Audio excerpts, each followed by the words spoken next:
JEE mains 2026 को अब सिर्फ 2 महीने बचे हैं एंड अभी भी बहुत बच्चे हैं जिनकी प्रिपरेशन अच्छी नहीं है। अपनी प्रिपरेशन से लेकर वो परेशान तो है ही, लेकिन उसके साथ साथ कंटेंट क्रिएटर्स ने इतनी सारी स्ट्रेटजीज बना दी है to score 99 percentile in 60 days, जिस वजह से सभी को यही लगता है कि 99 परसेंटाइल स्कोर करना इतना भी टफ नहीं है।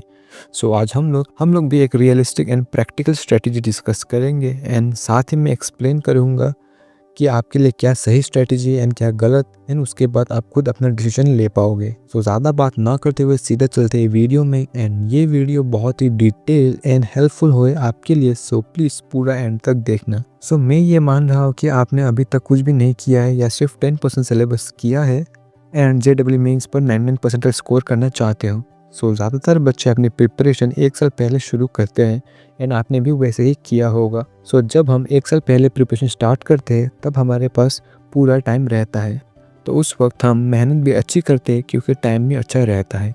बट 1 साल पहले बहुत ही कम बच्चे सीरियस होते हैं एंड जैसे जैसे टाइम बीतता है वैसे ही बहुत सारे बच्चे 6 महीने एग्ज़ाम से 6 महीने पहले सीरियस होते हैं।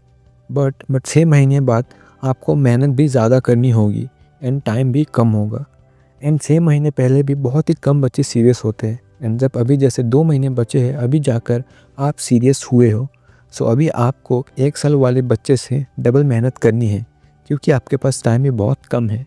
सो अभी अगर आप 1 साल वाले बच्चे से कंपेयर करते हो तो उसके पास पूरा 1 साल था, अच्छे से मेहनत करता था एंड टारगेट भी 99 परसेंटाइल था। अभी आपके पास सिर्फ टारगेट ही सेम है 99 परसेंटाइल वाला एंड टाइम बहुत कम एंड मेहनत बहुत ज़्यादा करनी है। सो अभी अगर आपको 99 परसेंटाइल लाना है तो आपको मेहनत को एक्सपोनेंशियली बढ़ाना पड़ेगा क्योंकि टाइम बहुत ही कम है आपके पास। लेकिन अगर आप मेहनत को बहुत ज़्यादा नहीं बढ़ा पाओ तो फिर आपको टारगेट कम करना होगा। मतलब आप 99 से 95 टारगेट कर सकते हो। आपके पास यही 2 ऑप्शन है, आपको जो सूटेबल लगे वो आप चूज़ करो। एंड अब हम लोग इन्हीं 2 स्टूडेंट्स के लिए स्ट्रेटजी डिस्कस करेंगे, एक जिसने टारगेट कम करना डिसाइड किया एंड एक जिसने मेहनत डबल करना डिसाइड किया। स्ट्रेटजीज़ को भी ध्यान से समझना। सबसे पहले तो बच्चे के बोर्ड्स भी होते हैं एंड इसी हिसाब से स्ट्रेटजीज बनाएंगे। सो ये स्ट्रेटजी आपको 90 to 96-97 परसेंटाइल लाने में हेल्प करेगी। सो अगर आपके भी बोर्ड्स है तो आपको अभी बोर्ड्स पर पूरा फोकस देना है, मतलब थ्योरी को परफेक्ट करना है, बोर्ड्स लेवल के क्वेश्चंस को मास्टर करने हैं एंड उसके साथ साथ ही कुछ ऐसे 20 to 25 इम्पॉर्टेंट चैप्टर्स को JEE लेवल पर रेडी करना है। इतना आपको जनवरी अटेम्प्ट से पहले करना है एंड आपको इतना करके ही जाना है पहले अटेम्प्ट पर।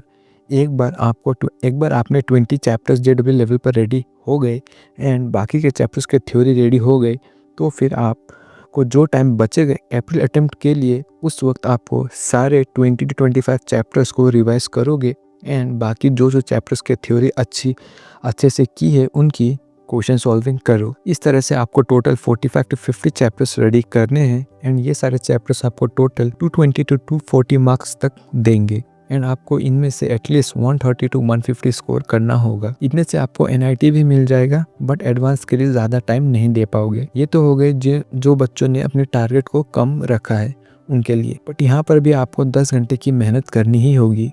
अब बात करते हैं उन बच्चों की जिन्होंने मेहनत को डबल करना चूज़ किया है, तो इनके लिए तो एक ही तरीका है, आप बस 14 to 15 आवर्स की पढ़ाई कंसिस्टेंसी से करो एंड ज़्यादा से ज़्यादा सिलेबस कवर करो। इसी तरीके से आपको 99 परसेंटाइल स्कोर कर पाओगे। यही कई सारे क्रिएटर्स आपको 30 चैप्टर्स पर 99 परसेंटाइल बता रहे हैं, जिससे मुझे नहीं लगता है कि JEE पर आप 99 परसेंटाइल स्कोर कर पाओगे। लेकिन ऐसा नहीं है कि ये स्ट्रेटजी आपके लिए वर्क करनी ही चाहिए। अगर आपको पसंद ना आए, it might not work for you, but ये ज़्यादातर बच्चों के लिए फ़ायदेमंद रहेगी। एंड मेरी स्ट्रेटजी से रिलेटेड कोई भी आपको डाउट हो तो आप मुझे टेलीग्राम ग्रुप पर पूछ सकते हो, या फिर आपको कोई प्रिपरेशन रिलेटेड डाउट हो तो भी आप पूछ सकते हो। एंड अगर ये वीडियो अच्छी लगी हो तो नीचे कमेंट कर देना, हो सके तो चैनल को सब्सक्राइब कर देना। सो आज की वीडियो के लिए इतना ही। मिलते हैं नेक्स्ट वीडियो में, तब तक के लिए पढ़ाई करते रहो।